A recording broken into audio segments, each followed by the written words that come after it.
আওয়াজটা শুনে বুঝতেই পাচ্ছেন কতটা খাস্তা হয়েছে। হ্যাঁ, ঠিক এইরকমই খাস্তা দারুণ স্বাদের পেঁয়াজের কচুরি আজকে আমি আপনাদের করে দেখাচ্ছি।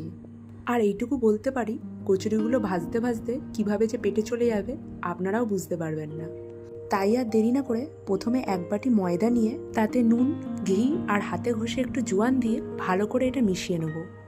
তারপর অল্প অল্প করে জল দিয়ে মেখে একটা শক্ত ডো তৈরি করে নিচ্ছি। ডোটা ভালো করে মাখার পর ডোটাতে ভালো করে ময়দা লাগিয়ে ভিজে কাপড় চাপা দিয়ে 1 ঘন্টার মতন এটা রেখে দেবো। শেষে ময়দার গুঁড়োটা ব্যবহার করছি কারণ 1 ঘন্টা পর মেখে রাখা ডোটা যেন একদম না নরম হয়ে যায়। এরপর একটা ভাজা মশলা তৈরি করছি।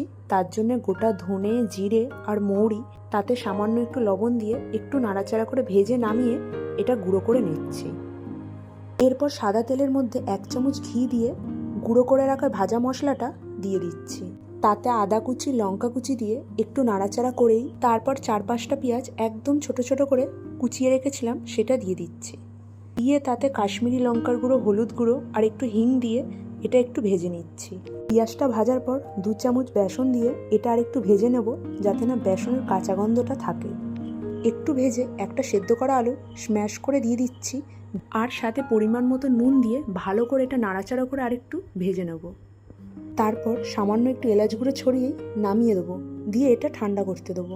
এরপর 1 ঘন্টা আগে মেখে রাখা ময়দার ডোটাকে ভালো করে আরেকটু মেখে নিচ্ছি, নিয়ে সমান পরিমাণে লেচি কেটে নিচ্ছি। এরপর একটা লেচি নিয়ে খোল করে পেঁয়াজের পুরটা দিয়ে ভালো করে মুখটা মুড়ে নিচ্ছি। তারপর লুচির মতন একটু ছোট করে বেলে নিচ্ছি। তারপর উষ্ণ গরম তেলের মধ্যে দিয়ে মিডিয়াম ফ্লেমে একদম একটু ধৈর্য ধরে ভালো করে একটু লাল লাল করে ভেজে নিচ্ছি। এই রকম কচুরির সাথে আলাদা করে কোনো রকম আর তরকারি লাগে না। তাই পুজোতে আপনারাও বাড়িতে বানিয়ে ফেলুন এই রকম খাস্তা কচুরি।